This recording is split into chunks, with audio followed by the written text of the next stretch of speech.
been playing Jesus for 500 years. Like literally. Yeah. Jesus doesn't look anything like Brad Pitt. You can identify everything but the children of God. I need my people to wake up and understand that this is a propaganda. The curse of the pharaohs are a poor example of what wait for the plantation. Beware false prophets who come dressed in sheep's clothing, but inwardly are ravening wolves. You black bastard! He that stealeth the man.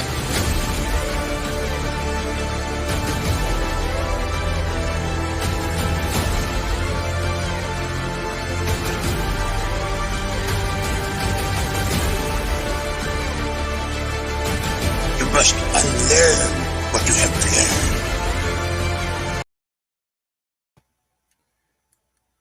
I'd like to say shalom, peace and blessings to all my brothers and sisters, to all my kinsmen, according to the flesh, who are Israelites. And I want to welcome you to this discussion concerning the relationship/war between our brothers and sisters. Before I begin, I want to once again say peace and blessings to everybody in the chat. And I want to welcome you once again. I want to give all thanks, honor, and praise to the Most High for his goodness, his mercy, and for his blessings. And I want to shout out to the brothers over at the side of the earth. And if you are just tuning in, this is a part 2 to this discussion that I'm having. And in the part 1, what I did is basically went over some basic history. One of the things that I like to do is when I'm dealing with an issue is I like to deal with the root of whatever that issue is. And in order to do that, you know, you have to be able to go into the history to find out what the root cause of the issue is. I want to say shalom and blessings to Darnell Blackshear, peace and blessings. Peace and blessings to T Brown, shalom to you. But what I was saying is one of the things I like to do, me personally, is I like to deal with history. And we know that dealing with our history as a people, we go to the scripture and we get a root cause of why we see what we see today in our people. We know that we are the Most High's people. And we know that a lot of what we're dealing with is due to the curses that we're under, that the Most High said we would be under based on Deuteronomy chapter 28. Shalom and blessings, Sister Linda. Welcome to the discussion tonight.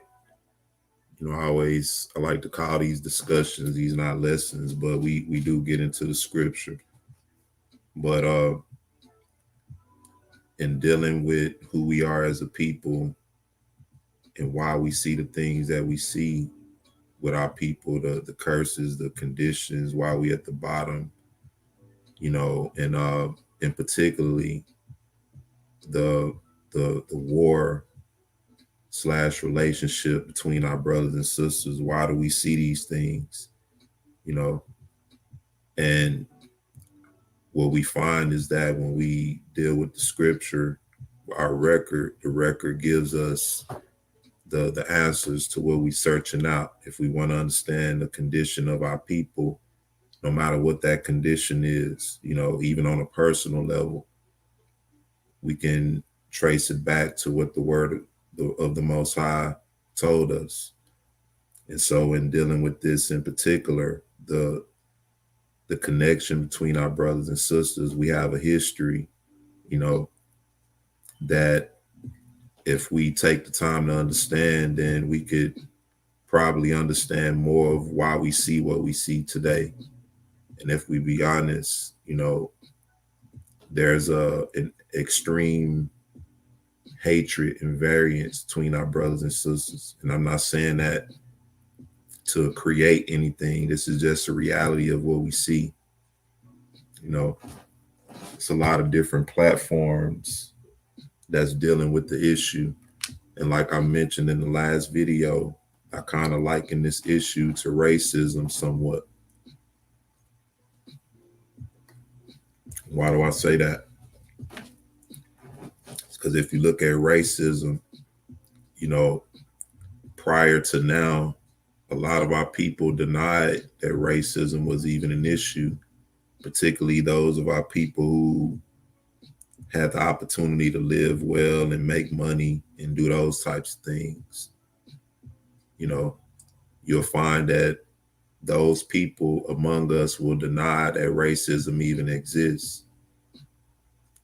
But then once a certain individual got into the presidential seat and exposed a lot of things, then people started to confess what it is. And even now we see that it's prevalent, it's real.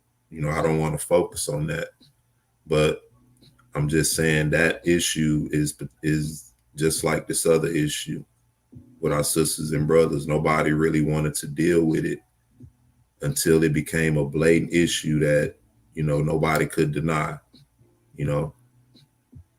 And once it started to affect our people in a certain type of way, then we started to cry out against it, you know. And this issue is the same way. You have a lot of different platforms that's dealing with the issue, but a lot of these platforms get discredited in a way because they're dealing with it from a carnal perspective. You know, you have your different movements now that deal with the issue, and they bring out certain points that are valid, but from a carnal perspective. And so it doesn't really hold any weight, so to speak. Shalom and blessings, Sister Saraya Yashara. And so I'm saying all this to say that for those of us who want to really deal with the issue and heal and come to an understanding, then we have to go into the history. Peace and blessings, Brother Hal. We got to go into the history to get a good understanding as to why we see what we see happening today. And when we go into the history, we have to go into it with an open understanding. It's not about being biased or blaming any one person over the other. You know, we see a lot of that too from a lot of different platforms. You know, some platforms blame the men, some platforms blame the women. Both platforms will bring out valid points. However, it's never to come to any real solutions. And this is not speaking on every single platform. You know, I'm just saying that this is something that we have to really take into consideration for ourselves, you know, and look at it amongst ourselves and see how can we deal with this in a more effective way. We have to be more solution oriented. And so in the last video, we dealt with somewhat the beginning history. We compared Genesis chapter 3, chapter 2 and 3. And then we compared that with the history of Adam and Eve. And so I want to get more into the history today to find out the root cause of why we see what we see. And why do I say that it's a relationship / war? All right. Real quick, this is the account of Adam and Eve. We read the account in Genesis. I just want to point out real quick why I call it what I call it, the relationship / war. It says 25. This is Adam and Eve 25 and 1. And this is dealing with when he pronounced the sentences and the curses on Eve for what she did. All right.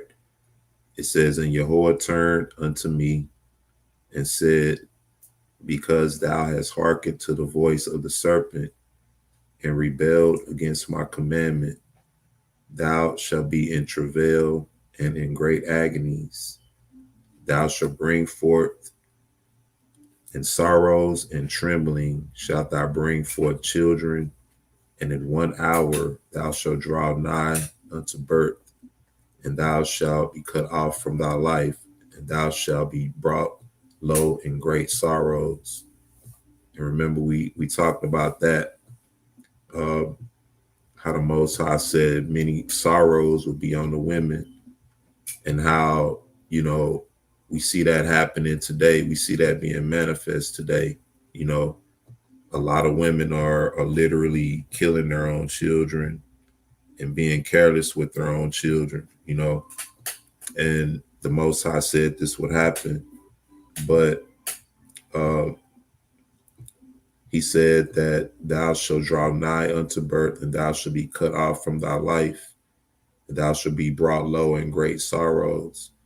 And we talked about how during the birth process, it's many women who actually lose their lives giving birth, so this is why a lot of people say when a woman gives birth, it's like she's almost giving her own life to a degree, because some women have actually given their lives in this process. And so it's not a process to be ridiculed or taken lightly, but the Most High said that this would be on the woman. And so this is as a result of what she did by taking heed to the serpent. But let's read on. It says, and thou shalt confess and say, Yehovah, Yehovah, save me, and I will turn no more to the sin of the flesh. Therefore, according to thine own words, I will judge thee by reason of the enmity which the enemy has put in thee. All right. Thy desire shall be to thy husband, and he shall rule over thee. So the Most High is telling her that even when she confesses and repents, and confess that she'll turn no more to the sin of the flesh, the Most High said that he would judge her according to her own words, all right, by reason of the enmity which the enemy has put in thee. And we dealt with this term real quick. Let's get a brief definition of that enmity, because this is what was sown into Eve when she partook of the fruit. The whole purpose of the serpent deceiving her into eating the fruit was to sow that particular seed in her, which would cause discord between her and the man. Just like we read in Genesis chapter 3, when he cursed the serpent, he said he would put enmity between thy seed and the woman's seed. And we see that enmity is being practiced and carried out today through those very people to our people, And so this term enmity, it says a state or feeling of being actively opposed or hostile to someone or something. So I just want to deal with this brief definition of it. The state or feeling of being actively opposed or hostile to someone or something. So when Eve partook of that fruit, this is what was sown into her. All right. The state of feeling or being actively opposed or hostile to someone or something. Now, I'm not saying that this was carried out by her in particular. Just like when Adam sinned, what that was the beginning or the foundation of sin. So from that point all the way through creation, through their seed, sin would grow and multiply. And at a point in time, you would see this very thing manifest through the woman toward the man, this enmity. All right. Now, that's a brief definition of it. I just wanted to sort of recap on that. All right. And so this is why I call it the relationship / war. And it's because of the enmity that the enemy sowed into the woman from the beginning.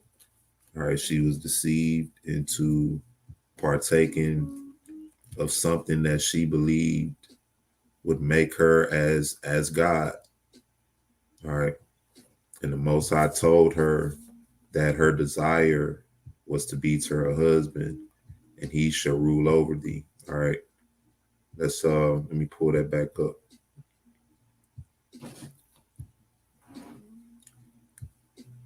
He said, therefore, according to thine own words, I will judge thee by reason of the enmity which the enemy has put in thee. Thy desire shall be to thy husband, and he shall rule over thee. All right. This is the issue that we having right now. All right. Right here. If we just be honest and just lay it all out, this is where the issue comes down. A lot of the women have an issue with this. And this is what the Most High said. Now, the question that I asked, this is the Most High giving Eve her sentence for disobeying the command. All right. Now, the Most High is cursing Eve with sorrow through childbearing, right? But when we get to this part, when he says, thy desire shall be to thy husband, and I touched on this some in the first video, right? Thy desire shall be to thy husband. All right. I want to stop right there with that part. Is this a part of the curse that the Most High placed on Eve? All right. Is that a curse for a woman's desire to be to her husband? All right. This is when the Most High is giving her sentence. So is this a curse that the Most High is giving her? Number one. Number two, why would the Most High have to tell her that her desire is to be to her husband when there were no other men around during this time? I mean, you had the serpent, and we're going to get into some of the history tonight to get more detail as to what took place, what caused her to be deceived, and what caused her to make the decision she made. But why would the Most High have to tell Eve that her desire is to be to her husband when a woman's desire is to be to her husband? It's because that when the serpent deceived her into eating the fruit, her desire then was not to her husband. Her desire was to be like God. All right. And this is not, like I said, this is not to offend anyone. What we're doing is we're getting into the history of what took place in the beginning. Everything has a history, and the Most High tells us to search it out. All things was written for our learning, And so if we want to heal from this issue, then we have to get to the root of it. Thy desire is to be to thy husband, and he shall rule over thee. Is he cursing Eve by telling her desires to be to her husband? Or is he letting her know that this was his original intent, original order from the beginning? Thy desire shall be to thy husband, and he shall rule over thee.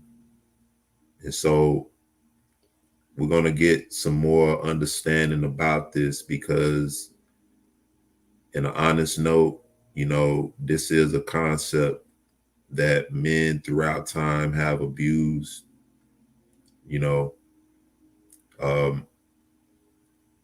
We don't really have many good examples of men who were good rulers you know, and did the will of the Most High. We have some in our records, you know what I mean?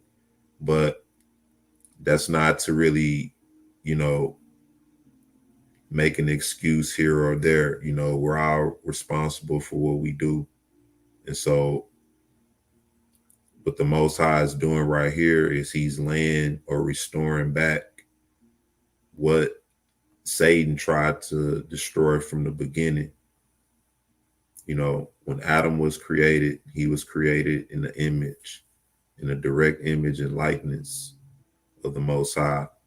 And Eve was created from the glory and the likeness of Adam. All right. And this is what makes them both the image of Elohim. A lot of people say Eve is not the image of Elohim.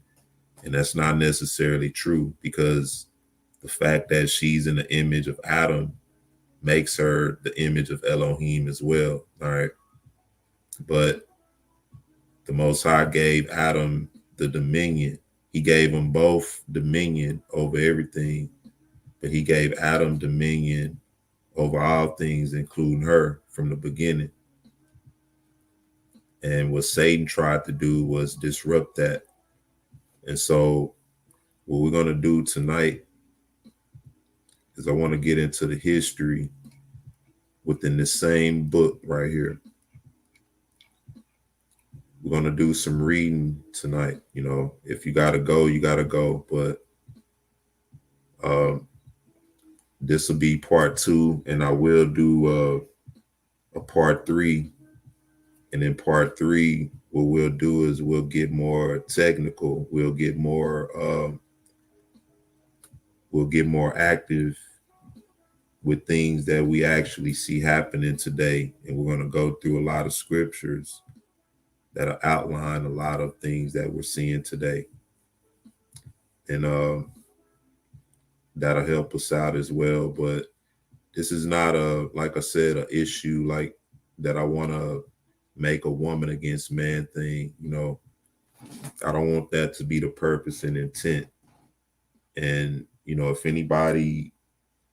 that's anybody else's position, then, you know, feel free, but that's not the position that I want to take. I just want to simply lay out information that'll help us understand this issue better. You know, whether we like it or not, we will see this issue being more talked about, you know, and it will be a mainstream issue. It has been, you know, over many years. But like I said, it's like racism, you know. We can sweep it under the rug until ain't no more room under the rug. And now we have to deal with it because it's blatant. But those of us who truly believe, you know, this is how we deal with it. We get to the root of it. All right, this is chapter 1. It says, this is the story of Adam and Eve. All right, in this version, I read from a Hebrew translation. So Eve is translated as Kawa. So if I read that, just know that that's speaking of Eve. That's her Hebrew name. Afterwards, they had gone out of the Garden of Eden, and Adam took his wife, Kawa, and went to the east. And he abode there 18 years and 2 months. And Adam knew his wife, Kawa, and she conceived and bare 2 sons. The enlightened one, who is called Cain or Cain, and the kind-hearted one, who is called Habel or Abel. All right, so real quick, just to address people who say that Eve had sex with Satan, and that's how Cain came about. You know, this account goes against that. And even in the account that we're accustomed to in Genesis, it goes against that. It tells you that Adam knew his wife, and both times she conceived and bore 2 sons, all right, by Adam. And so let's read on. 2. And after this, Adam and Kawah were with one another. And while they were sleeping, Kawah said to Adam, Adonai, behold, I have seen in a dream this night the blood of my son, the kind-hearted one, called Habel, being poured into the mouth of Cain, his brother. And he went on drinking it without pity. And he cried out to him to leave him a little of it. Yet he hearkened not to him, but drank it until he was full. Nor did it remain in his bowels, but came out of his mouth. And Adam said, let us rise and go and see what has happened to them, for perhaps the enemy warred against them. 3. And they both found Habel slain by the hand of Cain his brother.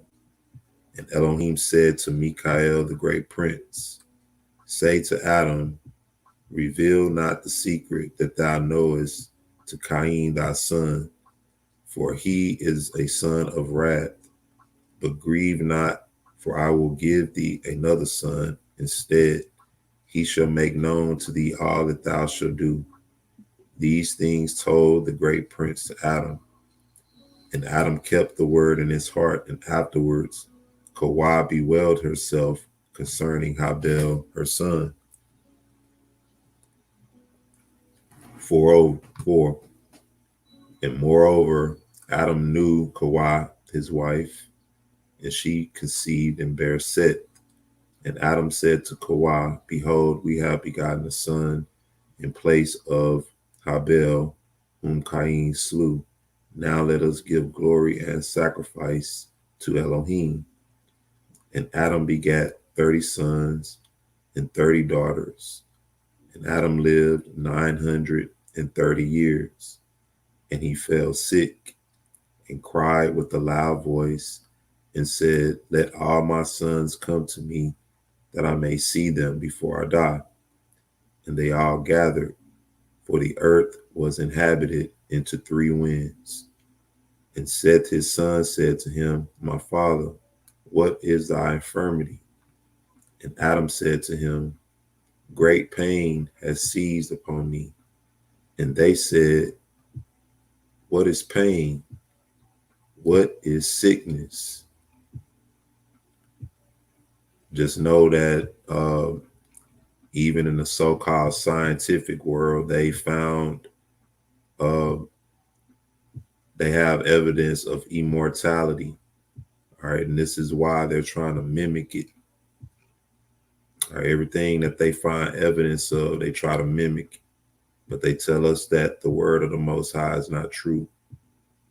What is pain? What is sickness? When the Most High brings us back, didn't he say that he's going to take all pain, all sorrow, all sickness away? So it's not far-fetched. They know it's true, but we have to know it's true. And Seth answered and said to him, hast thou not remembered, my father, the tree of the garden of which thou ate from, and hast been grieved of?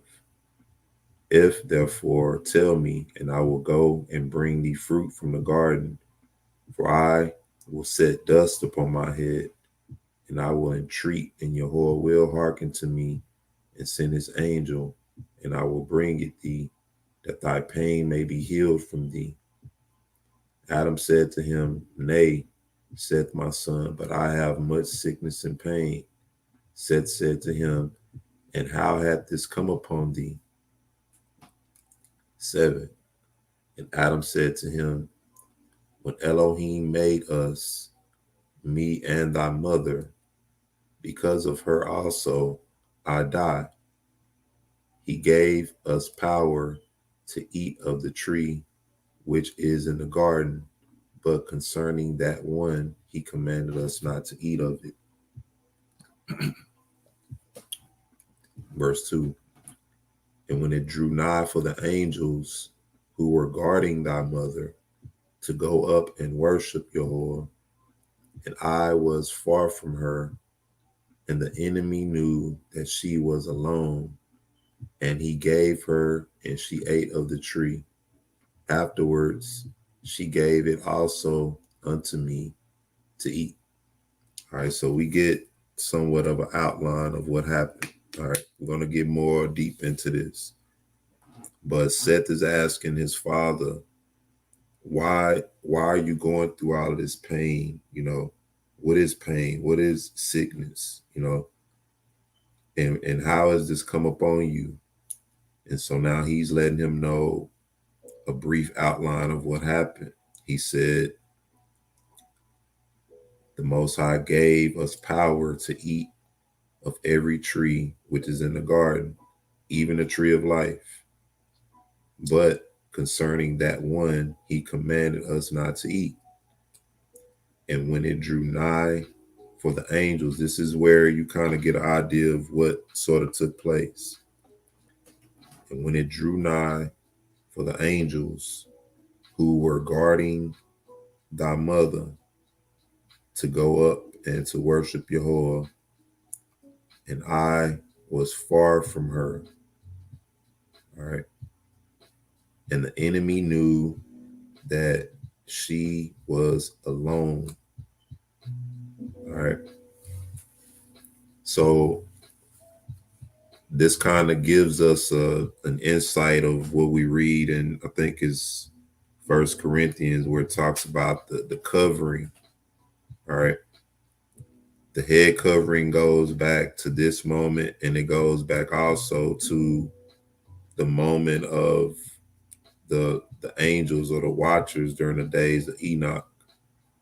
This is why it tells a woman to be covered, and that she has authority on her head because of the angels. All right. So we're going to find out more details into that, because the Bible tells us that the Satan transforms himself into an angel of light. So remember that. All right. Keep that in mind as we move forward. So he said, the angels who were guarding Eve, they went up to worship. All right. And he was far away, and the enemy knew she was alone. All right.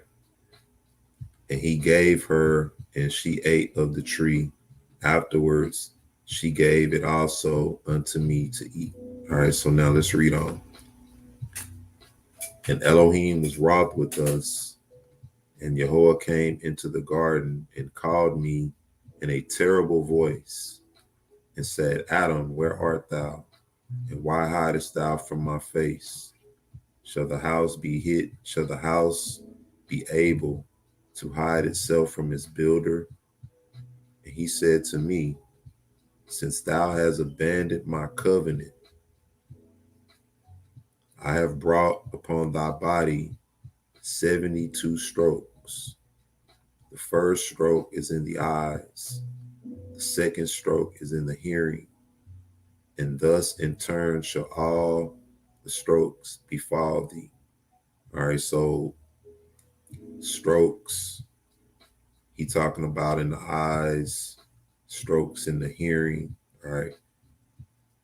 Meaning these things will be cut off at some point. And this is why a lot of people, when they get older, they lose their sight and they lose their hearing. And we have evidence too of our forefathers, even in their old age, how they still have their youth and their vibrance, like Moses. He was young, pretty much had his strength. Joshua, we can go on and on about our forefathers who were still in their youth. But these are examples of different things in our bodies that we see, along with the shortness of life that we know of, the years being cut down. That's why he said, and thus in turn shall all the strokes befall thee, because Adam and all of them during that generation was living 900 years and longer, but none of them lived 1,000 years. Like chapter 9. As Adam spake these things, he groaned sore and said, what shall I do? I am in great distress. And Kawhi also wept and said to Adam, Adonai, rise up and give me half of thy pain, and I will bear it for us. For it is on my account that this happened to thee, and because of me, trouble has found thee.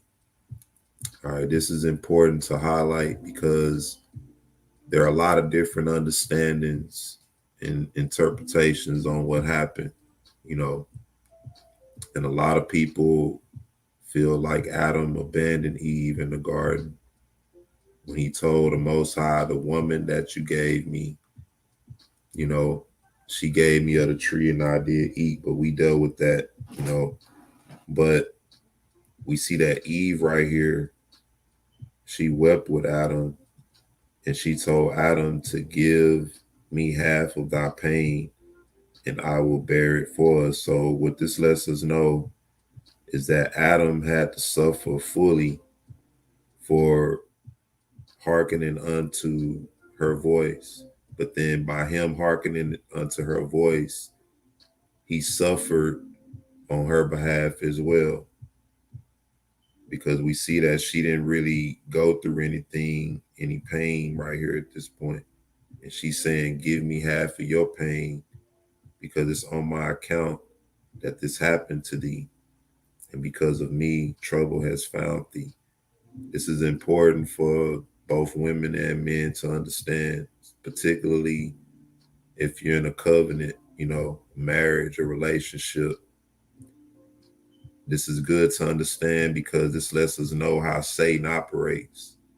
You know, a lot of women take this kind of information in offense, but this is not to stifle you or to make you feel captive or anything. This is to educate you, you know. When the Most High made the woman, he made the woman to be shielded and protected, you know, by Adam. And you see when Satan moved was when she was alone. Nobody was guarding her. Adam was far away from her. And we're going to read where he was, you know. The Most High divided the garden between the two, but we see that she was guarded. And at a time when she wasn't guarded, she wasn't shielded or covered, she was alone. This is when Satan moved in on her. And this is how Satan moves and operates in a lot of situations now. Notice that, you know, even in regular situations, you know, most people will rather address or deal with a woman than a man, you know.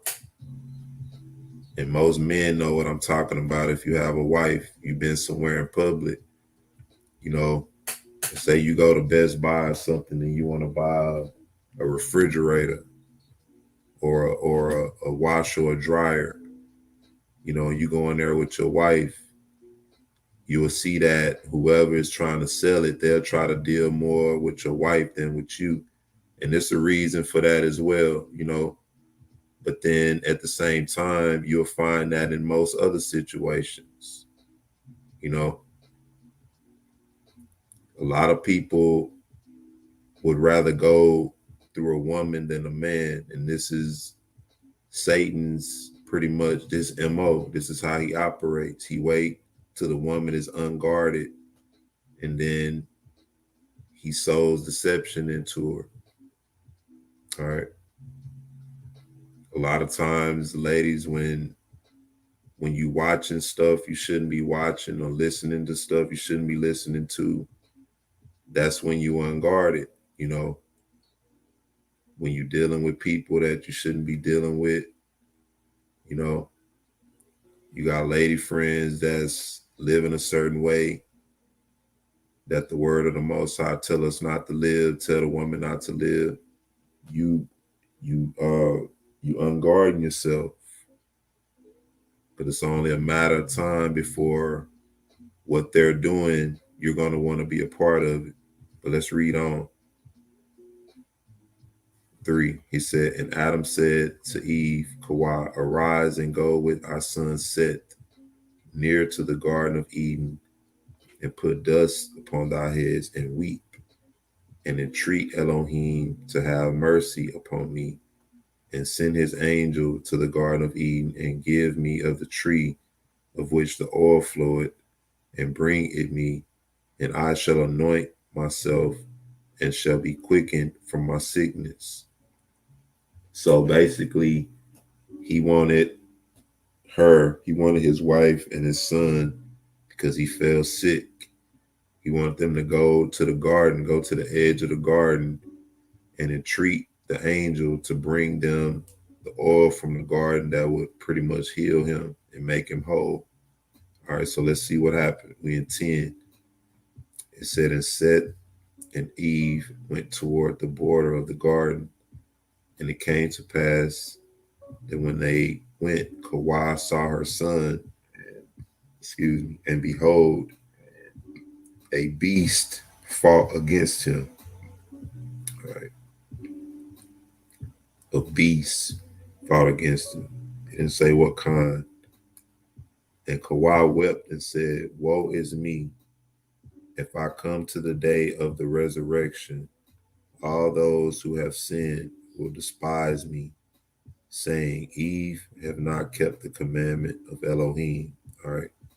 So she's still feeling down about what took place. All right. Now that especially that she see this wild beast attack her son, because this was not the order of the Most High. All right.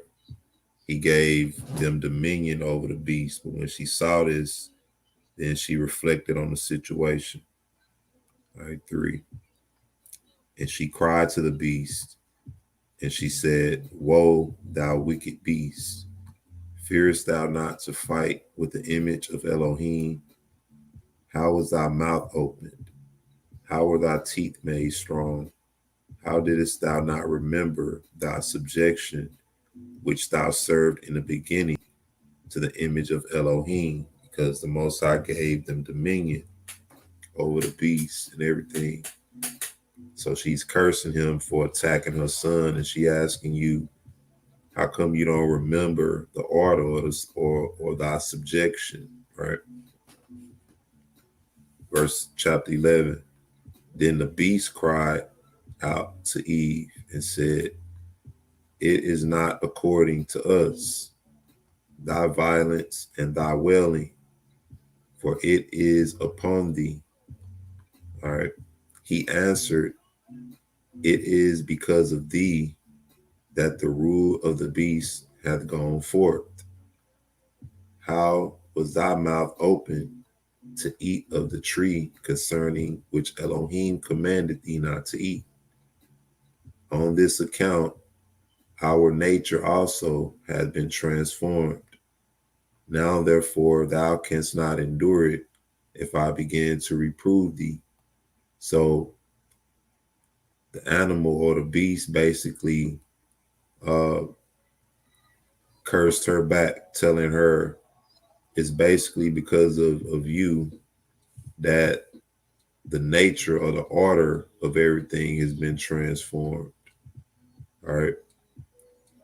How is your mouth open to eat of the tree concerning which the Most High commanded thee not to eat of it? So because of that, the whole nature of everything was transformed. All right. And the order that the Most High set up was pretty much reversed. He gave them dominion over the beast, but because they partook of the fruit, now they have to contend with the animals and with the beasts of the field, because we know later on what happened after the flood and the command that he gave to Noah, that of every beast of the field they can eat, So he's basically saying you can't endure it if I begin to reprove you, or because I'm correcting you, you can't really handle that. You can't stand that, but you want to try to correct me, not realizing that y'all reversed the order. What you did, reverse the order. All right. Let's read on. 12. And said to the beast, close thy mouth and be silent and stand off from the image of Elohim until the day of judgment. All right. I wonder what this beast was, because he's telling him to stand off until the day of judgment. And the beast said to Seth, behold, I stand off from the image of Elohim. So in other words, I fall back. Okay, you got me. And she went to her dwelling. And Seth went with Kawah unto the border of the garden. And they wept there and entreated Elohim to send his angel and to give them of the oil of salvation. All right, real quick. I just thought of something dealing with this beast and unto the day of judgment. It kind of reminded me of the beast in the book of Daniel when it talk about the 4 beasts that he saw. One was a lion, one was a bear, one was a leopard, and then one was a beast that he couldn't describe. And now he's telling this same beast right here to stand off from the image of Elohim until the day of judgment. All right. But just a thought. It's 13 and 2. So they went and entreated the angel to give them the oil, right? Verse 2. And Elohim sent the great prince, Mikael. And he said to Seth, man of Elohim, weary not thyself with prayers concerning the tree which floweth with oil to anoint thy father Adam, for it shall not be given thee, but in the end of days. Right, so he's saying that don't weary yourself with praying for the oil to heal your father, because he can't have it right now. All right. So that lets us know that sometimes we pray for things and, we can't have it. The Most High don't give us everything we ask for. He gives us the desires of our heart. Once our desires are set on what they need to be set on according to his truth. But in this instance, he didn't grant them what they asked for. But he said that they could have it in the end of days. All right. Then shall all flesh be raised up from Adam to that great day, all that shall be of the holy people. All right. In Deuteronomy 32, it tells you that from the beginning, the Most High had his people in mind. And even in the book of Jubilees, when the Most High was creating everything, it tells you that he had his people in mind, his holy people. And we know that that's talking about Israel, all right, Israel and Judah. So he said, in the end of days, then shall all flesh be raised up from Adam to that great day, all that shall be of the holy people. So it's letting you know this is dealing with a particular people. All right, verse 4.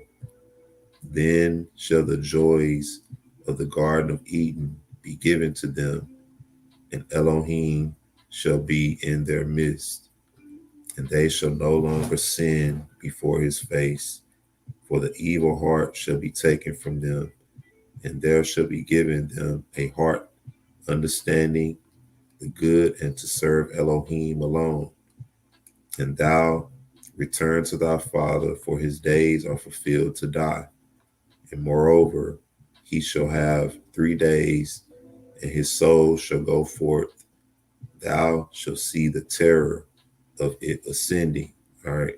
So in other words, they're going to witness Adam pretty much dying in a painful way, or I don't want to misinterpret that, but it said, thou shalt see the terror of his soul ascending. All right. We're going to read what he went through during his death and how his soul ascended. All right. But real quick, This right here, then shall the joys of the Garden of Eden be given to them, and Elohim shall be in their midst. All right, this is a reference to a passage in the Dead Sea Scrolls where it talks about the children of Israel and all the patriarchs and how they will inherit the glory of Adam. All right.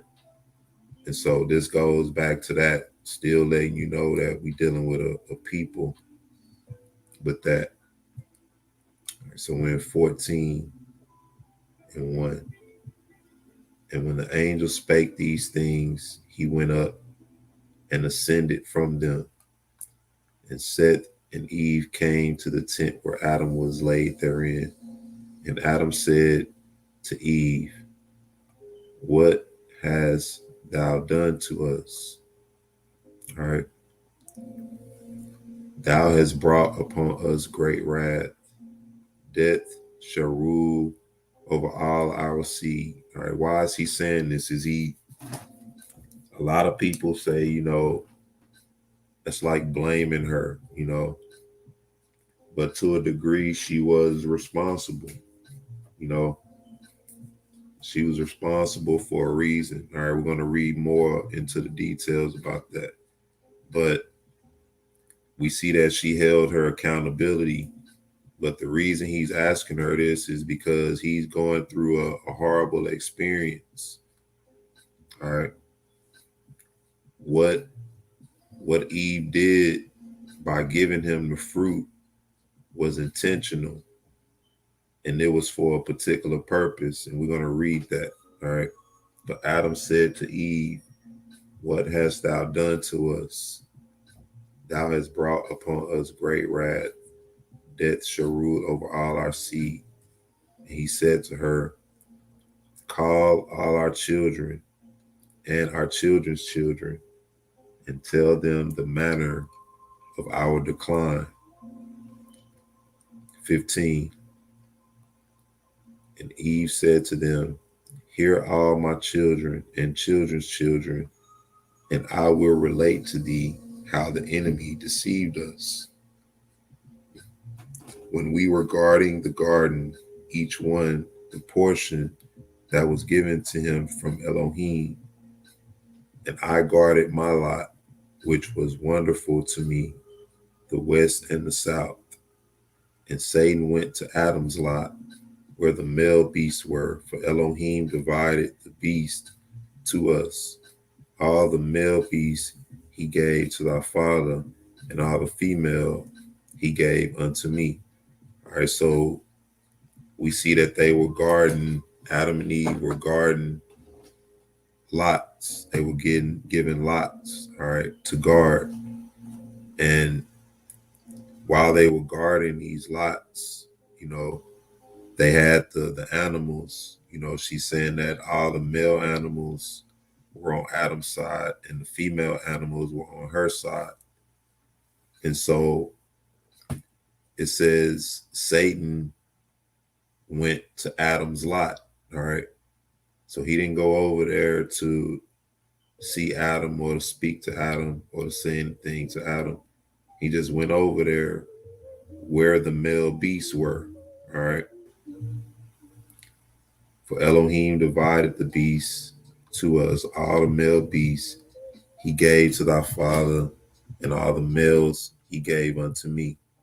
And Satan spake to the serpent, saying, rise up, come to me, and I will tell thee a word whereby thou mayest have profit. And he rose and came to him, and Satan said to him, I have seen that thou art more subtle than all the beasts, and I have come to counsel thee. All right, so he went over to Satan's lot and he spoke to the serpent because the serpent was more subtle, all right, than all the beasts.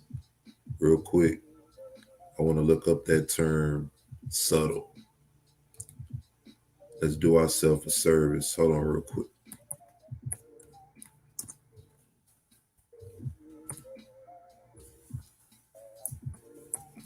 is how I like to study.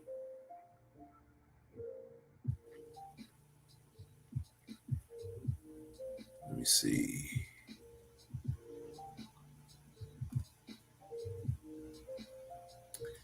All right. Let me share this.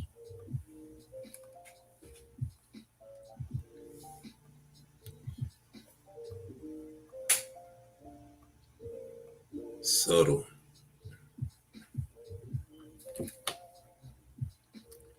The serpent was more subtle than any beast of the field.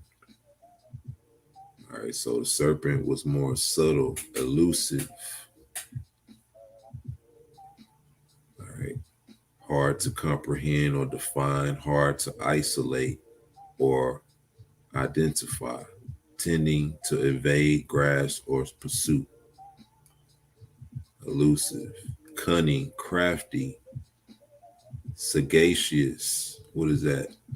Of keen and far-sighted penetration and judgment, discerning, caused by or indicating acute discernment, keen in sense or perception. All right. What else we got? Subtle. So the serpent was more keen in sense. The serpent was more discerning. The serpent was more sagacious. It's more farsighted. It's more subtle and elusive, cunning, crafty. All right. So Satan observed all of these qualities in the serpent and said that, okay, I want him. I want to use him. Now, I don't know what is it about a serpent that would be more appealing or so appealing to say, okay, I can use him to make him deceive the woman. What is it about serpents? You know, let me see. Let's go back. Sure. We're dealing with the history of the relationship / war between our brothers and sisters. So Satan went to Adam's side of the garden and chose the serpent. All right. Because he was more subtle than all the beasts, and I've come to counsel thee. So because he saw that the serpent was more subtle and he had all of those qualities, he said, I will tell thee a word whereby thou mayst have profit.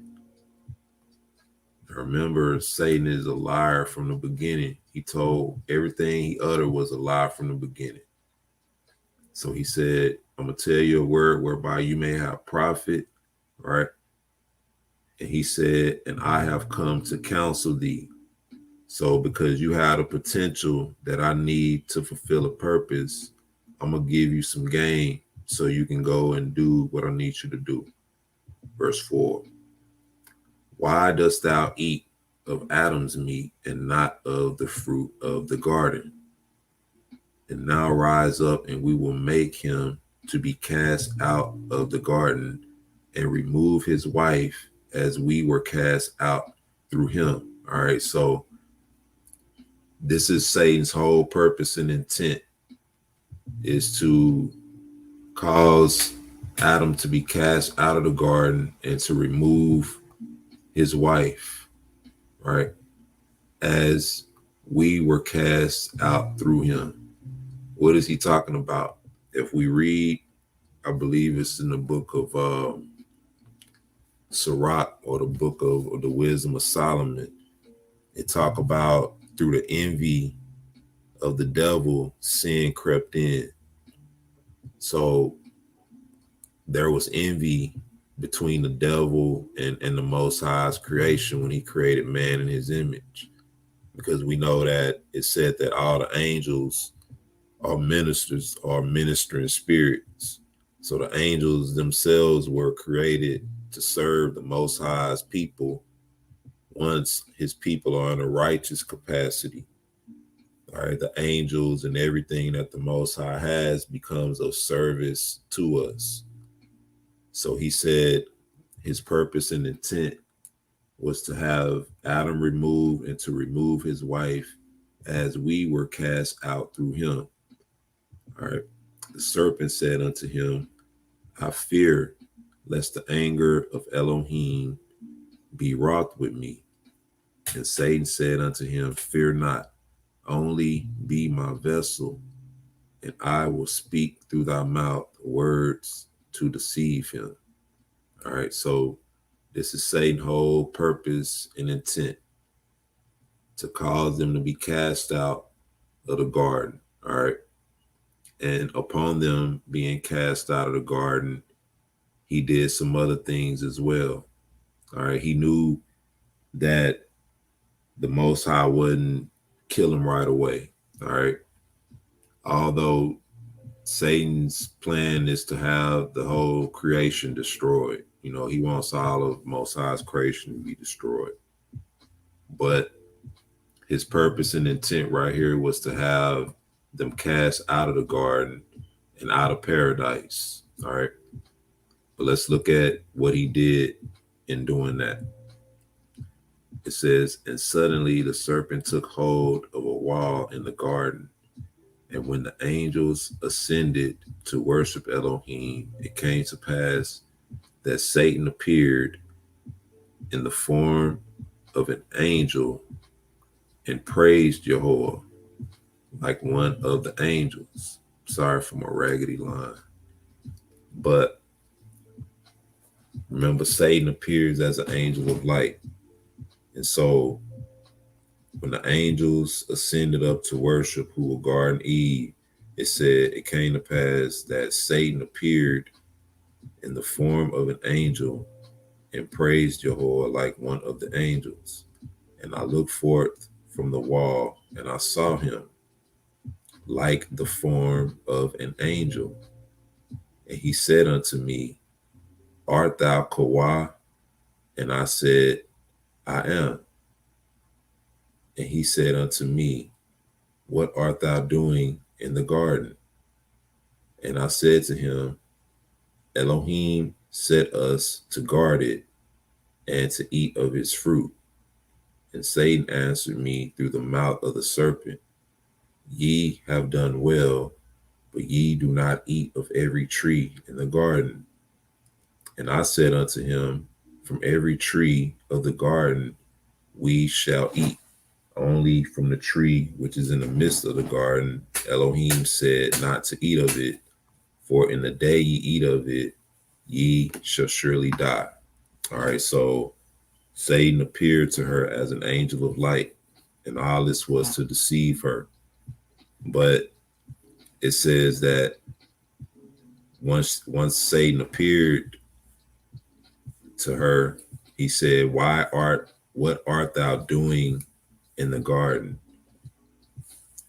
And she answered him, Elohim set us to guard it and to eat of its fruit. All right, so he's asking her questions that if he was truly an angel of light, he would have known. All right, so what he's doing is he's pretty much making a conversation with her, setting up a conversation. All right, and I'm making a point with that because I'm going to show you something. It's something Eve should have done right here that she didn't do. All right, and this is why he's responding to her in the way that he's doing, because a spirit like this, all a spirit like this needs you to do is to respond to them. And those who respond to them, the Most High has given them authority over those people. All right. As a matter of fact, let me hold on one second. I want to show you that.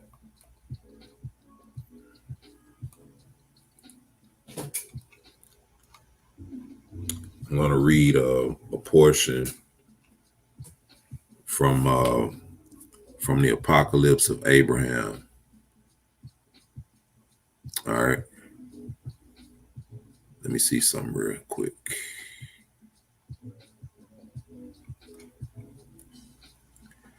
All right. In the Apocalypse of Abraham,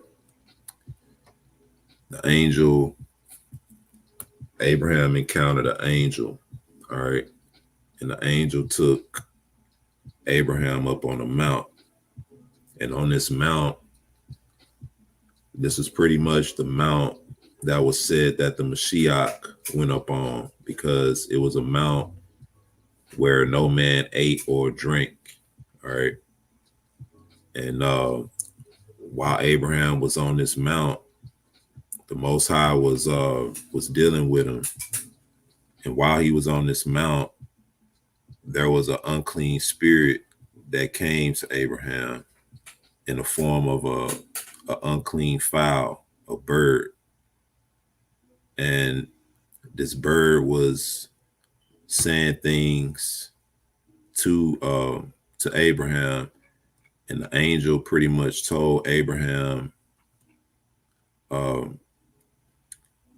not to respond to this unclean spirit. And who this unclean spirit was the angel Azazel, who had manifested itself in the spirit of that unclean fowl.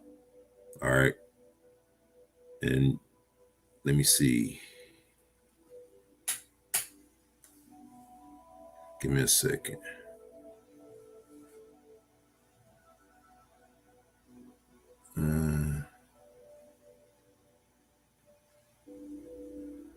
Yeah, they sent to me okay.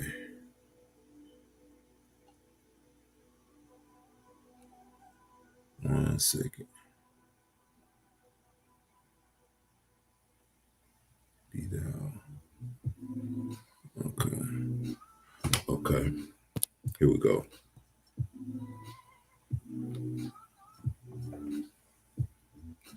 All right, y'all, forgive me for that. I'm gonna share my screen real quick. Now, what I'm about to share with you now is what Eve should have done. All right. Now, I'm not saying she had knowledge of this, but this is what any woman should do in a case where anybody is trying to deal with you away from your husband or get you to operate outside of any order, the proper order that's been set. Eve knew what the command was. So in that case, when this angel appeared to her, and I know that, she was deceived, but this should have been her response. This is why you read passages in the Bible where it talk about if an angel come to you preaching another gospel, don't believe them. There'll be a curse, stuff like that, because this is how Satan operates. It tells you his ministers appears as an angel of light. And this is what he did, but this is how she should have responded. All right, I gave you the backdrop on what happened. And this is a good account to the Apocalypse of Abraham. But watch this. He said, the angel said to me, Abraham, and I said, here am I, thy servant. And he said, no, that's not what I want. Hold on. Okay, here we go. This is what I want. The angel said to me, Abraham, and I said, here am I, thy servant. And he said, know from henceforth that the eternal one hath chosen thee, he whom thou lovest. Be of good courage and use this authority so far as I bid thee against him who slandereth truth. Should I not be able to put him to shame who have scattered over the earth the secrets of heaven and hath rebelled against the mighty one. And this is speaking of Azazel. If you read the book of Enoch, it lets you know what Azazel did, how he was one of the angels who revealed the secrets of heaven. And it says, say to him, be thou the burning coal of the furnace of the earth. Go, Azazel, into the inaccessible parts of the earth. For thy heritage is to be over those existing with thee, being born with the stars and clouds, with the men whose portion thou art, and who through thy being exists, and thine enmity is justification. On this account, by thy perdition, disappear from me. And I uttered the words which the angel had taught me. And he said, Abraham. And I said, here am I, thy servant. And the angel said to me, answer him not, for God hath given him power over those who do answer him. And the angel spake to me a second time and said, now rather, however much he speak to thee, answer him not, that his will may have no free course in thee, because the eternal and mighty one hath given him weight and will. Answer him not. I did what was commanded me by the angel, and however much he spake to me, I answered him nothing whatsoever. All right. So this is just an example of what Eve should have did in that situation. All right. She should have not even answered him. She should have just ignored him, because it tells you that God hath given him power over those who do answer him. All right. So I don't have no problem with a woman who ignore men who just try to get at them at a random, especially if she got a man already. You know, a lot of women will get caught stuck up or whatever. But what these women are doing is being wise and guarding themselves and guarding what the Most High has brought together. You know, those who are doing it in that manner, you know. But this should have been her approach, and this should be every woman's approach and man's approach for that matter. You know, we don't have to respond to everything either as men. You know, you see he's telling Abraham right here, don't answer Azazel. Just ignore him. You know, he know what his destiny is. And the only reason he's trying to get you to respond to him is because if you do, then he's going to have power over you. All right. And even if you try to stand your ground against him, he's going to bring things into your life. This is what happens when we allow certain things and certain people into our life. You know, those things start to germinate and grow other things into our life, and we have to fight and, you know, come out of things, you know. But this is what should have taken place. So he said, let's see. And Satan appeared in the form of an angel and praised Jehovah like one of the angels. And I looked forth from the wall and saw him like the form of an angel. And he said to me, art thou Kawah? Like, what the heck kind of question is that, dude? She's the only woman in the garden. Who else is she going to be? And I said, I am. She should have just looked at him crazy. Like, what other woman is in the garden? What other woman did Adam name? All right. And he said to me, what art thou doing in the garden? All right. And I said to him, Elohim set us to guard it and to eat of his fruit. Now, like I said, if he was an angel of righteousness, he would have known that. All right. She should have asked, who are you and why are you not up there with the other angels worshiping right now? You know, and Satan answered me through the mouth of the serpent, ye have done well, but ye do not eat of every tree in the garden. And I said to him, from every tree of the garden we shall eat, only from the tree in the midst of the garden, Elohim said not to eat of it, for in the day ye eat of it, ye shall surely die. She should have just ignored him, because what's the saying? Conversation rule the nation, right? They can get you talking, then that's all they need if they good enough. And he was good enough, because he got her to repeat everything the Most High said, even to the point where she said, don't touch it. You know, the Genesis account say don't touch it, right? So she should have just ignored him. 18, and the serpent said unto me, as Elohim liveth, I am distressed on thine account.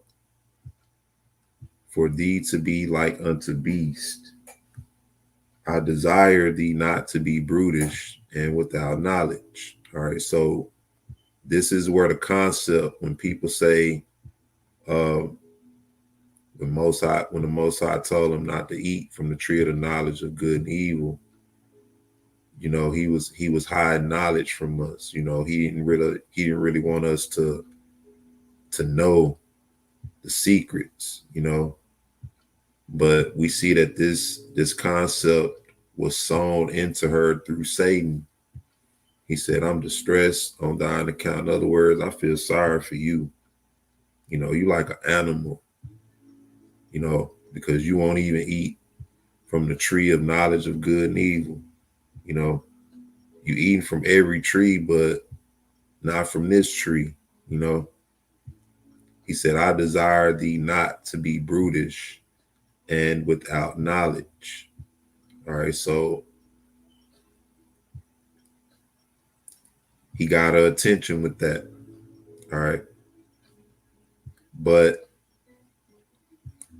arise now, come hither, hearken to me, and eat, and ye shall know and esteem the tree.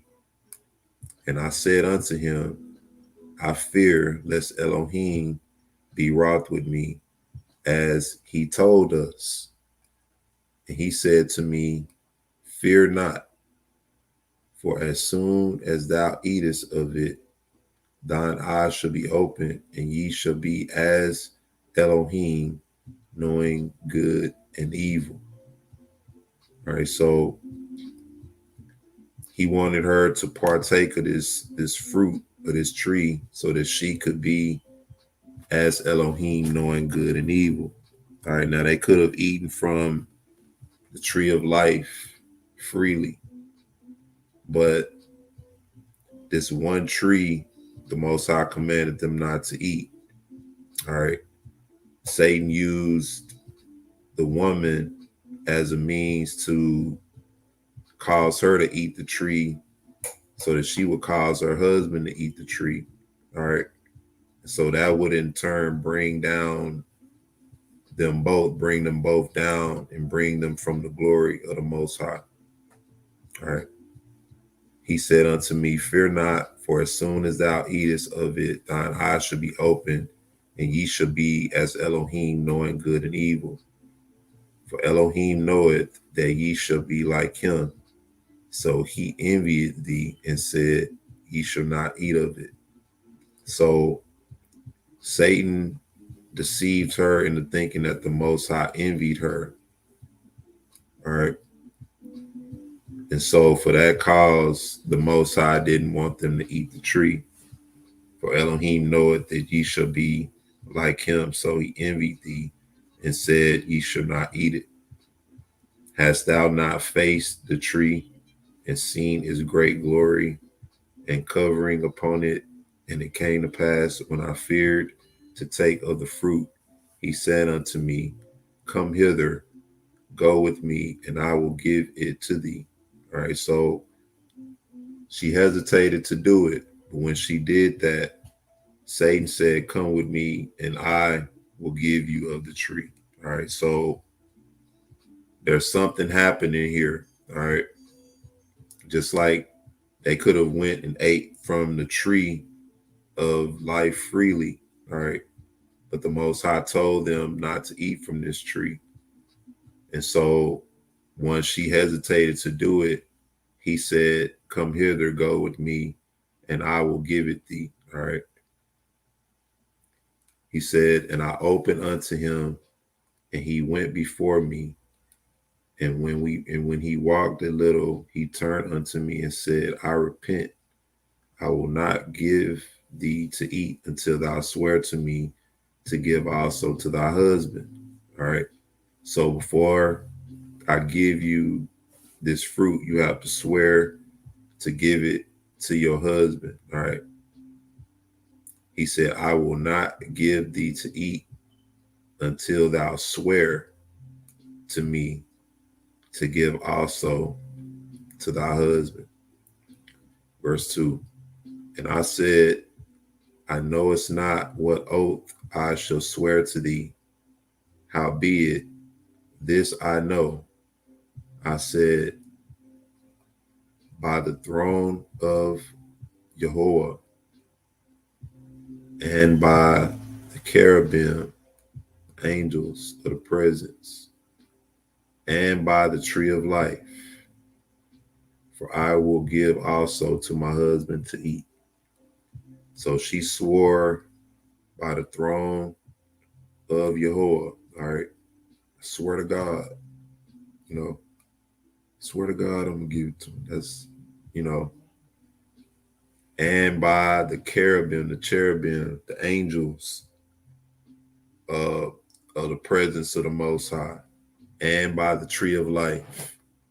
These were the only things she knew to swear by it, and she couldn't swear on her mama, put that on my mama. None of that, She was the first woman. So nothing else she could swear on but what she knew, which was the throne of Jehovah, the angels of the presence, and the tree of life. For I will give also to my husband. Now we understand in the law where it tells a man pretty much if your wife or your daughter makes an oath, a man can come behind the woman and pretty much do away with that oath, depending on how extreme it is, but if he don't do away with it, then whatever oath that woman makes stands. But it just shows that, the Most High wants the woman to be covered. And at this particular time, she wasn't. This was extreme right here. This was like when the scribes and the Pharisees wanted Mashiach killed so desperately. They said, "Man, his blood be on us and on our children. Just do it." They didn't care what happened. Just kill this man. This is the extreme of this right here. She swore upon the throne of the Most High, upon the angels of the presence, and on the tree of life, that she would give this fruit to her husband. All right. And when he caused me to vow, he approached, and he went up upon it, and he took up the fruit that he gave me to eat, and poisoned it with lust. All right. We're gonna get into that some in the part 3 of this discussion. So he went up and got the fruit, and he spiked it. You know how a dude give you a drink, he put some in your drink, then he give it to you. He poisoned it with lust. All right. For lust is the beginning of every sin, and he perverted the branch, and I desired it, and I took of the fruit, and I ate it. All right. So he took the fruit, poisoned it with lust. All right. Perverted it, and she desired it, because he told her the tree was good for the sight. You know, when you read in Genesis, I tell you how she saw the fruit was good for food, pleasant to the eyes, you know, and the tree to be desired. So she had a desire for this tree. You know, you can't really deceive nobody with anything that they don't have a desire for. You know, nobody can be deceived in that matter. But she had a desire for the tree. And so he took advantage of that, just like he examined all of the beasts of the field, right, who were on Adam's side. And he knew the serpent was more subtle. That takes some examination, you know. Now that tree, one thing I questioned, it's strange how this tree was on her side. The tree of the knowledge of good and evil. From my understanding of reading this, so she was by herself, right? And when Satan saw her by herself, he took advantage of that moment because he saw that she had a desire for that tree, because he examined her like he examined Eve. I mean, he examined her just like he examined Adam, rather. Just like he examined all of the beasts of the field. All right. So he poisoned it with lust. He spiked her drink. All right. For lust is the beginning of every sin, and he perverted the branch. And I desired it, and I took of the fruit, and I ate. It was terrible. All right. So it wasn't what she thought it was going to be. And my eyes were opened, and I knew that I was naked from the righteousness that clothed me. So this is the first thing her eyes was open to. After she ate the fruit, realized that it wasn't what she thought it was, her eyes was open instantly. So she didn't even get the fulfillment that she wanted to get from it, only to realize that she separated herself from the righteousness that clothed her. This is what he meant when he said, your eyes will be open and you shall know good and evil. In other words, your eyes should be open and you're going to be separated from the righteousness of the Most High. Now you're going to have to deal with good and evil. You're going to have to survive without that righteousness, without that covering. And she realized this. All right. And I wept. All right. And I said unto him, what is this thou hast done unto me? For thou hast pulled off from upon me my glory, which clothed me. This was the whole purpose and intent. In order to dwell in paradise, you have to have this covering of glory. He wanted to separate them from that. All right. And by separating them from that, he gave her fruit that was perverted with lust.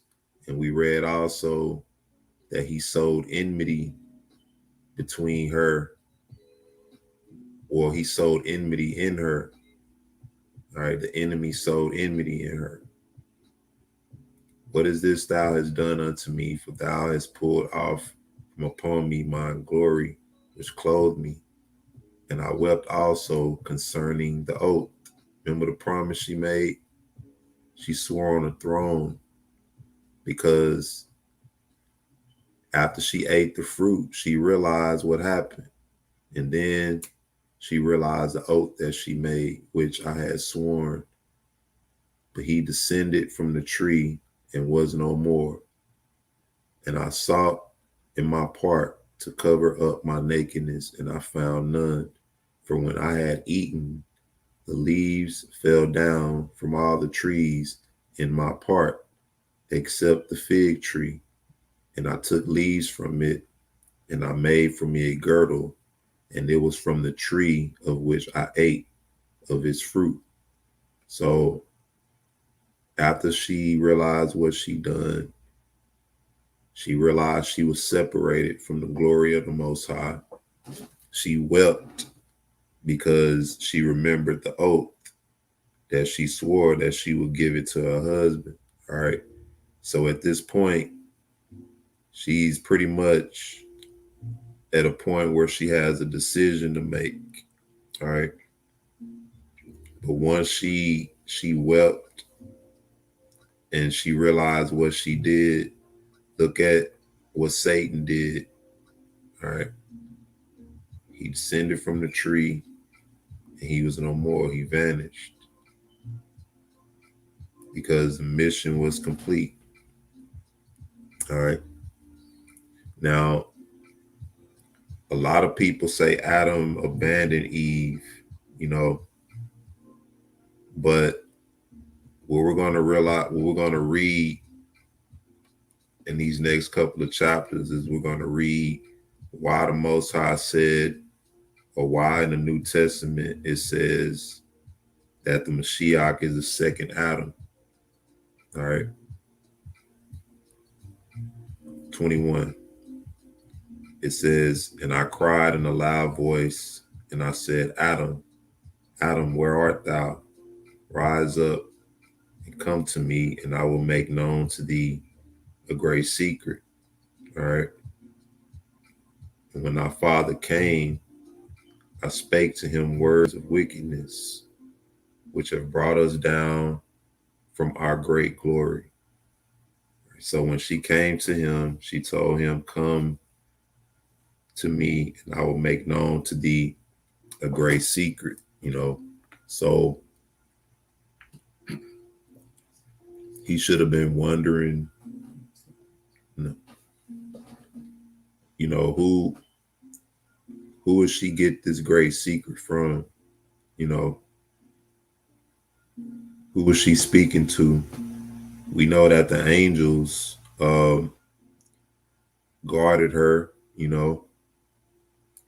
and so could this great secret have come from them? And could this have made Adam consider what she had to say? But let's read on. It says, and when our father came, I spake to him words of wickedness, which have brought us down from our great glory. All right. So this was Satan's intent when he deceived Eve into partaking of the fruit and swearing to give it to her husband, is to bring them down from their great glory, the glory that the Most High gave them. And remember also, by Eve partaking to the serpent, and by Adam by Eve rather hearkening to the serpent, and by Adam hearkening to Eve, that reversed the order of who Elohim is in the earth. This is why Revelation refers to the Antichrist as the Elohim of the earth, because during that time, Satan will be operating through the Antichrist. So when Eve partook of the fruit and gave it to her husband, that pretty much made her Lord over him in a way. And so when the Most High handed out the curses, he started by cursing the serpent in the Genesis account. All right, because that's pretty much cursing the order that Satan set in the earth by deceiving Eve. All right. So verse 3, for when he came, speaking of when Adam came to her, she said, I opened my mouth and Satan spake, and I brought him a portion and said, come hither, Adonai, Adam, hearken unto me and eat of the tree which Elohim said to us not to eat of it, and thou shalt be as Elohim, And thy father answered and said, I fear lest afterwards the wrath of Yahweh be in me. And I said unto him, fear not, for in the day ye eat of it, ye shall know good and evil. All right. So now, this wasn't a lie. You know, even in Genesis, it tells you that after Adam ate, that the Most High said, behold, the man has become as one of us to know good and evil. And that's when he cast him out the garden. All right. So Adam wasn't deceived in this regard. You know, this was the truth. But let's read on. It says, and thus speedily I persuaded him, and he ate, and behold, his eyes were opened, and he also knew of his nakedness. And he said unto me, O wicked woman, what have I done to thee, that thou hast deprived me of the glory of Elohim? All right. So she was robbed of her glory by hearkening to the serpent, and he was robbed of his glory by hearkening to her. And this is Satan's plan. This is his intent. All right. Even a lot of times with the relationship, the connection between men and women, this is his intent. You know, he wants to use women in a lot of cases to deprive the men of the glory of Elohim, or to keep them from obtaining the glory of Elohim. You know, this is why in a lot of cases too, even brothers who have repented and have started to follow the Most High can do no right in the eyes of some of our sisters. And a lot of that is due to the conditioning that's on them as well, how they're trained to see things from a societal standpoint and from a lot of their upbringing. But we see that this is the root. All right, when we read what happened in the garden, Satan used Eve to rob Adam of his glory. After she did what she did, she was aware of what took place, you know, but she still went through and did what she did due to the oath that she swore to give it to her husband. All right. Now, I don't know if that's an oath she could have went back on. You know, I'm sure anything negative like that, you can always repent from and change. But this is why we see in the law how the Most High gives the man authority over the woman when it comes to making oaths. You know, in the case that is something extreme, you know, a man might have a wife and he might have 100 cattle, you know, and she might swear an oath to sacrifice all those cattle, you know what I mean, for whatever purpose. And so in some cases that's extreme, you know, but then if a man hear an oath that a woman makes, he can also agree with it and allow that oath to go through, you know.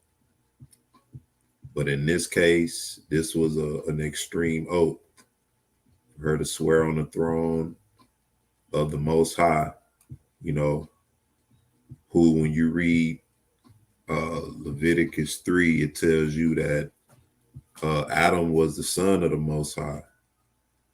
So you swore on the throne of Adam's father, the great Elohim, you know, to bring him down. Basically, you swore on the throne of the one who created Adam in his image to bring him down.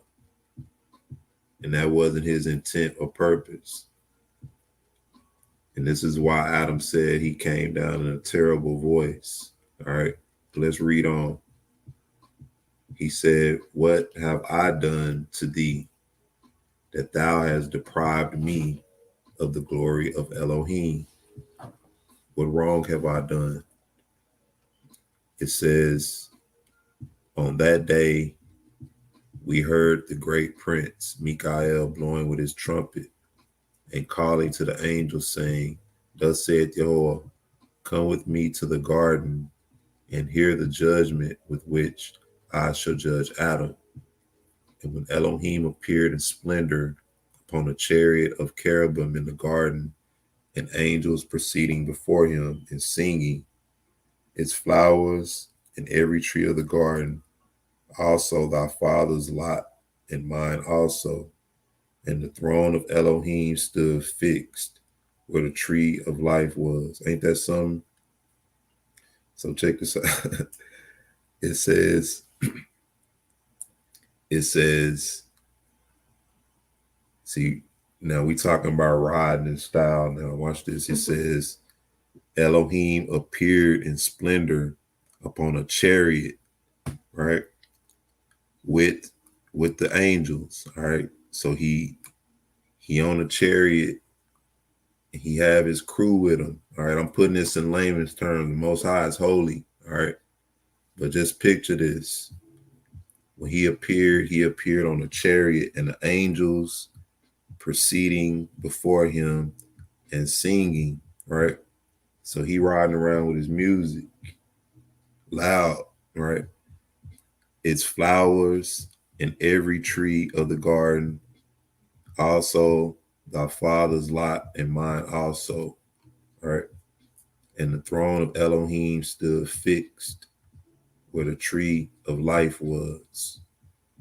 All right, so remember, the Most High said he wants to dwell in the midst of his people. And so the Bible gives us evidence of other places in the earth where the Most High have marked, like the Mount Sinai, and where else? It's some more places that the Most High has marked in the earth. But this kind of reminds me of that. It says the throne of Elohim stood fixed where the tree of life was. And this is in the garden. It says, and Elohim called unto Adam, saying, Adam, where art thou? Can the house be hidden from the presence of its builder? And thy father answered and said, we cannot hide from thee, Jehovah, but I am concealed from thy face because I was afraid, because I am naked. All right, so he was afraid. The Bible says that the Most High hasn't given us the spirit of fear, but he said, I stand in awe before thy might, O Jehovah. And Elohim said unto him, who told thee that thou art naked? Hast thou forsaken my commandment, which I commanded thee to keep? And Adam remembered the word which I spake unto him, saying, thou shalt not be endangered by the hand of Jehovah. And he turned unto me and said, what is this that thou hast done? And I said, the serpent deceived me. So just imagine this. Adam listened to her, and there used to be a saying, listen to the woman, right? But in this regard, we see that wasn't the right thing for him to do, because when the Most High pretty much squared him up, now he has to stand and give an account. Number one, you have to give an account for where your fear came from. How did you know that you were naked? You know what I mean? So where did you get all of these senses from that I didn't give you? And so once he did that, it says he remembered the word which Eve spake to him, saying, you won't be endangered by the hand of Jehovah. In other words, ain't nothing gonna happen to you. Go ahead. We're gonna be all right. And he turned unto me and said, what is this that thou hast done? And she said, the serpent deceived me, So just imagine him turning and whispering to her, and she whispering like, I don't know. I'm sorry. I didn't know that was gonna happen. Elohim said unto Adam, since thou hast not hearkened to my commandment, and thou hast hearkened unto the voice of thy wife, cursed is the ground in thy labors. Thou shalt work it, and it shall not give it strength. Thorns and thistles shall spring up for thee, and in the sweat of thy face shalt thou eat thy bread. Thou shalt be in manifold toils. Thou shalt not rest. Thou shalt be full of bitterness, and thou shalt not taste sweetness. Thou shalt contend with the fate of the sword. Thou shalt mourn. Thou shalt contend with the cold. Thou shalt have many strokes. Thou shalt not be rich. Thou shalt grow fat, and at thy end thou shalt not be established. The beast over whom thou didst have dominion shall rise up in rebellion against thee, for thou hast not kept my commandment. All right. Pretty familiar with this from the book of Genesis. This is the curse on Adam. All right. Verse 20, chapter 25. And Jehovah turned unto me and said, because thou hast hearkened to the voice of thy serpent and rebelled against my commandment, thou shalt be in travail and in great agonies thou shalt bring forth. In sorrow and trembling shalt thou bring forth children, and in 1 hour thou shalt draw nigh unto birth, and thou shalt be cut off from thy life, and thou shalt be brought low in great sorrows. And thou shalt confess and say, Jehovah, Jehovah, save me, and I will turn no more to the sin of the flesh. Therefore, according to thine own words, I will judge thee by reason of the enmity which the enemy has put in thee. Thy desire shall be to thy husband, and he shall rule over thee. So when Satan deceived her, the whole purpose was to get them cast out of the garden and to sow lust and enmity in the woman toward the man. All right. And so let's see. Let's read a little bit more. It says, and he turned to the serpent in great wrath, and he said unto him, because thou hast done this and hast deceived upright hearts. All right. Upright hearts. So now this lets us know that even if we upright and we're deceived, even in the law, it tells us that there's an offering for sins that's committed in ignorance. All right. But I highlighted this upright hearts because I don't want us to think that by reading this account that our forefather and our foremother was wicked. I don't want us to be disrespectful in our assumptions of our forefathers. The scriptures is written for our learning and for our edification. And this is just the history of what took place. I still believe we ought to remain in an honorable position. But it says that he deceived upright hearts. Cursed art thou among all beasts and among all the living. All right. Thou shalt be deprived of the victuals which thou didst eat, and thus shalt thou eat all the days of thy life. Remember when Satan came to him, he asked him, why do you eat of the meat of Adam's meat, and not of every tree of the garden, right? Upon thy belly shalt thou go, thou shalt be in want of hands and feet. There shall not be left thee ear nor wing, nor shall one fly of all that with which thou didst ensnare them in thy wickedness, and cause them to be cast out of the Garden of Eden. And I will put enmity between thee and his seed, and he shall bruise his head, and thou shalt bruise his heel until the day of judgment.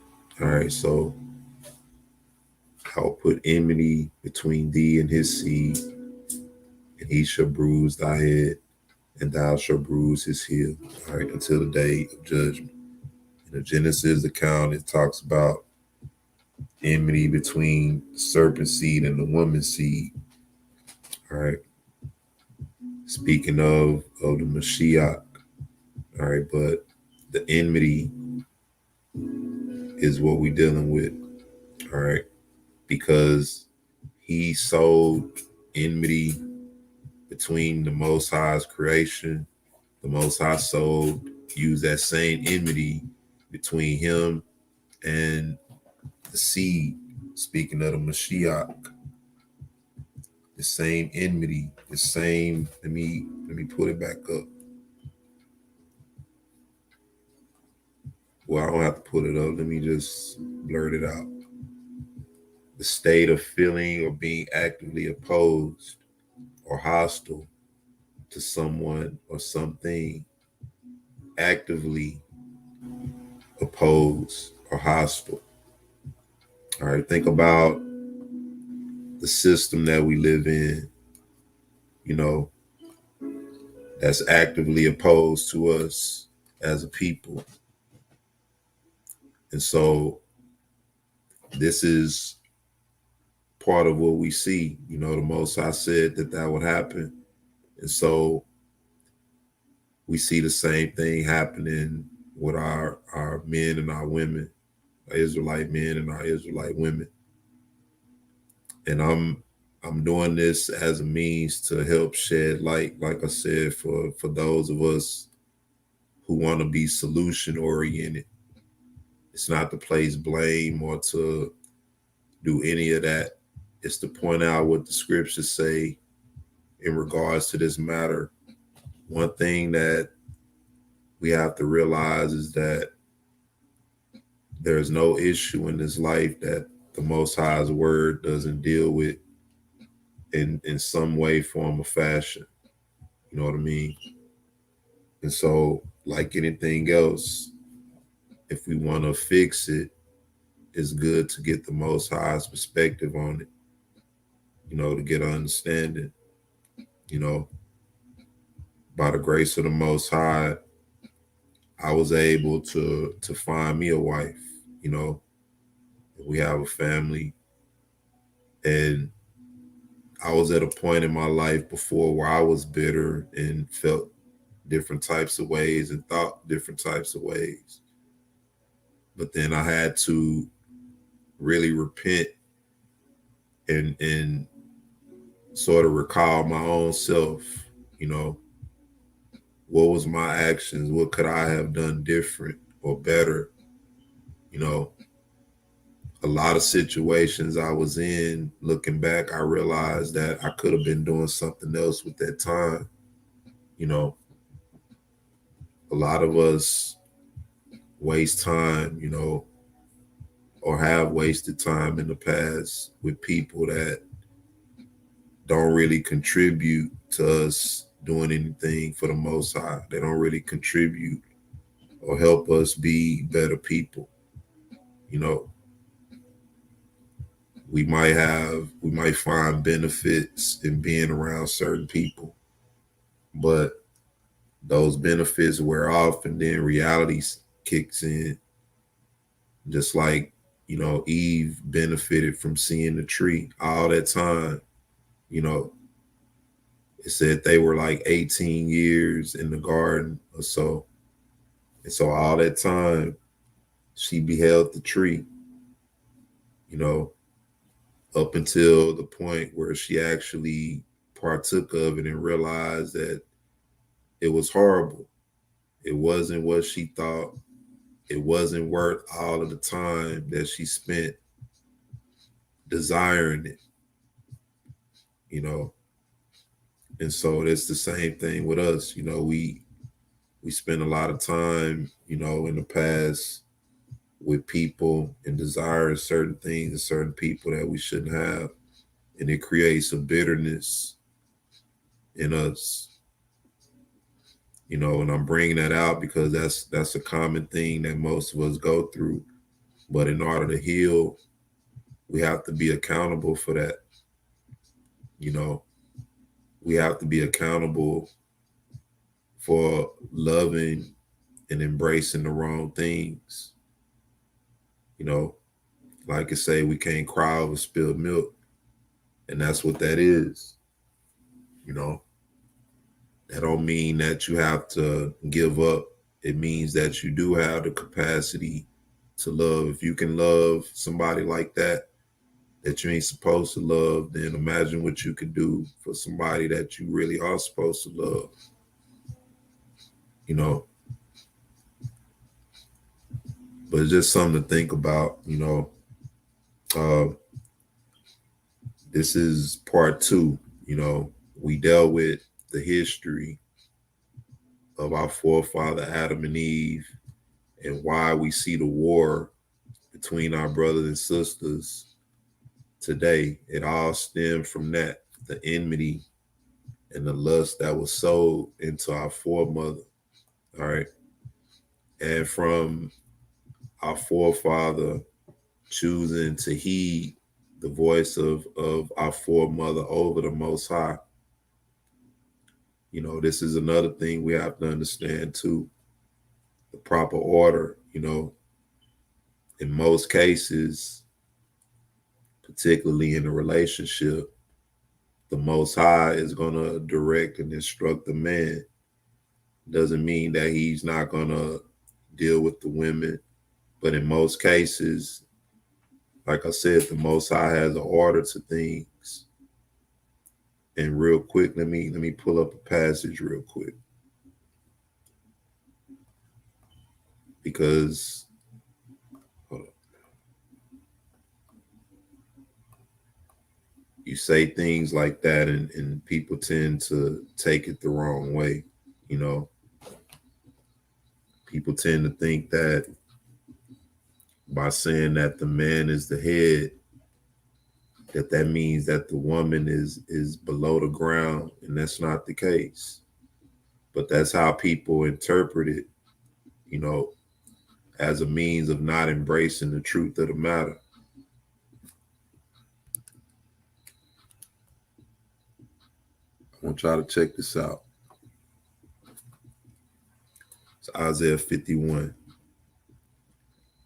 It says, "Hearken to me, ye that follow after righteousness, ye that seek Yahweh, look unto the rock whence ye are hewn, and to the hole of the pit whence ye are digged."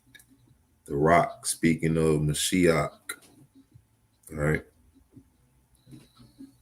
Look unto the rock whence ye are hewn, and to the hole of the pit whence ye are digged. Look unto Abraham, your father, and to Sarah that bear you, for I called him alone and blessed him and increased him. Right? And so we can get into the other passages about, you know, how the women of the past, how the women of today are supposed to look to the women of the past, you know, as an example. But the Most High said he blessed, he called him alone. Abraham, remember, he made the covenant with Abraham. You know,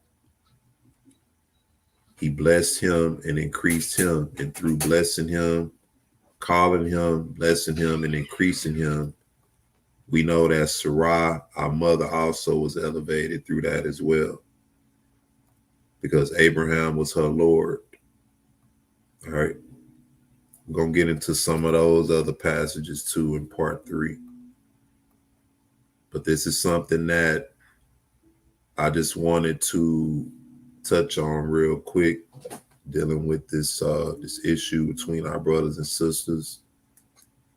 We have a good, solid understanding of the history of what took place, what the Most High intended, and what took place, how the enemy infiltrated, and disrupted the order of the Most High. All right. A lot of people, like I said, when dealing with this issue, there's a lot of offense when you start dealing with the order and saying that the men are the heads. But I stand on that myself because I feel that as a brother, as an Israelite, as a brother who, comes from a Black woman, raised around my people.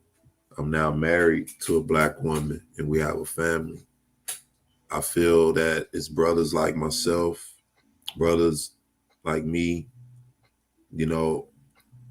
brothers like, the brothers on the platform. We're qualified to speak on this. If you're a Black man and you repented and the Most High is your refuge, then you're qualified to speak on issues that pertain to your people. This is not a judgment.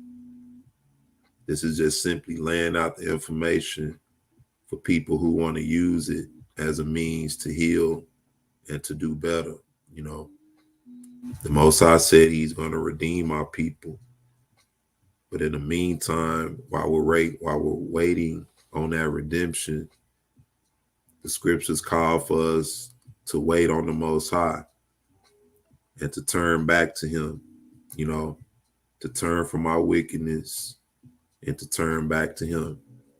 He said he's going to multiply us above our forefathers. And so in order to do that, in order to receive that blessing, we have to be in a position we have to have brothers and sisters who are on the same page mentally and spiritually and understand what the Most High's plan and intent is and willing to humble themselves, come together and love one another according to the truth, and let everything else flow from that. But we have to have a solid foundation as a people. Our men and our women being together under the proper order of the Most High is one of the main things, one of the main foundations of our heritage, our culture, so to speak, as a people. And this is something that the system that we're in separates us from. They separate us from our families. They separate us from our relationships. They got systems in place to make Black men not desire Black women and vice versa. That's not a one-sided issue. But we know that in any culture, if you want to do away with a people, you do away with the men. And so if you want to do away with the Israelite men, then you promote Black men being with other races of women, or you promote Black women mostly being with other races of men. This is what you see a lot in the movies and in the mainstream a lot. You might see a few famous Black men with white women, but those are the only real type of men that you'll see promoted in the mainstream. And it's for two reasons. It's for really to ridicule and to make Black men look bad. Every time a Black man gets some wealth, they go outside their race. But then that's really also an indictment against Black women, because what they don't tell you is that a lot of these Black men who get on these levels are told to get with certain types of women, as a means to protect their image, or so that they could elevate to higher levels. So it'll look better with, this type of woman on your side, because Black women have a certain type of image. Once you get to a certain level, that's not going to look good. This is what they train a lot of black men once they get to a certain level. And a lot of black men yield to that so that they could, you know, get what they need to get. But this is why the Most High wants us to come out of this system, you know, and this is why we have to change how we see success as a people. We have to change how we see everything. We have to change how we see each other. But on that note, sisters and brothers, I'm going to go ahead and close this out. And y'all leave your comments and your questions. Hit us up in the email. Real quick, let's see who in the chat. My brother Hal, peace and blessings. Jabroni, peace and blessings. Sister Joy, peace and blessings. Who else we got? Growing to Yah, peace and blessings. My brother Yashadet, peace and blessings. Diane Gardner Young, shalom. Haven't seen you in a while. Hope you're doing well. Peace and blessings. Part of the royal family of the Most High. Peace and blessings to you. Thanks for joining in. L. Kemp, peace and blessings. Read from the book of Adam and Eve. All right. Heaven offers me everything. Read from the book of Adam and Eve. See, Brother Hal say we need a Q&A, maybe after part 3. Absolutely. I'm going to set that up. I want to lay everything out first. And then once we do that, then we can set up an actual discussion to where, you know, I want to open it up to the panel. I want to hear what brothers and sisters have to say concerning this issue. You know, this is something that I take serious. You know, this ain't nothing that I'm chiming in on because, you know, it's popular or anything.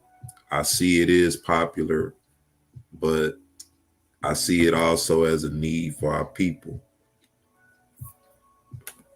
You know, like I mentioned before, this is an issue that has been swept under the rug for many years, you know, and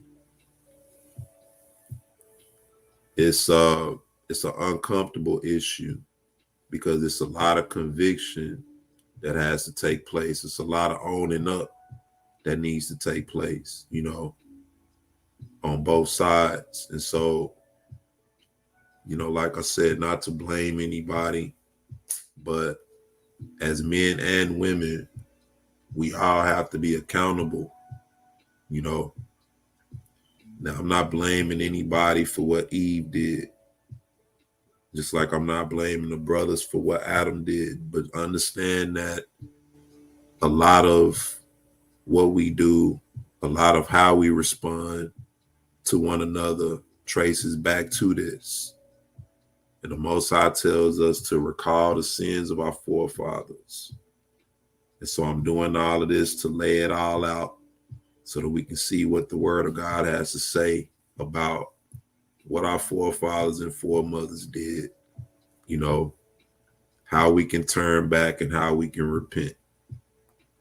And so we will most definitely be doing a question and answer session, you know. And Brother Hal, if you want to be a part of that, email me and I can communicate with you, get you a link or whatever. That's if that's what you want to do, you know, but, you know, that'll be a blessing. Just know that. But we will definitely do that. All right. Peace and blessings, Sister Yvette. I want to thank y'all for spending your precious time listening to me run my mouth. You know, it's definitely a blessing and an honor to know that, you know, it's people out there with ears to hear and eyes to see. And the Most High know that I don't want to deceive nobody. You know, I always say I'm not a teacher, you know, and brothers and sisters on this platform is well informed. So I don't really see that being possible for me to deceive anybody or to lead anybody astray, which is why we open up the platform for brothers and sisters. And if we disagree, then hey, that's just what it is. That's a part of what we do. But as it pertains to this issue, we will get more into it on a part 3. We're going to get more into the wisdom of Solomon and into the book of Ecclesiasticus and the book of Proverbs and different things like that, and just kind of investigate to see what the Most High tells us about the man and about the woman, how we should conduct ourselves, how we should deal with one another, types of men and types of women that the Most High is not pleased with, so forth and so on. And so all of this, I believe, will help us, come to a better conclusion and help us deal with this issue better. And even when dealing with some of these platforms, when listening to what certain people have to say, you'll be able to decipher what they have to say better from a better foundation. But I want to say peace and blessings to everybody. I hope y'all have a good night. You brothers and sisters who have to wake up in the morning, peace and blessings to you. I hope you be safe to and from your destinations. And I pray for your families and for your children as well. All right, peace and blessings. Shalom.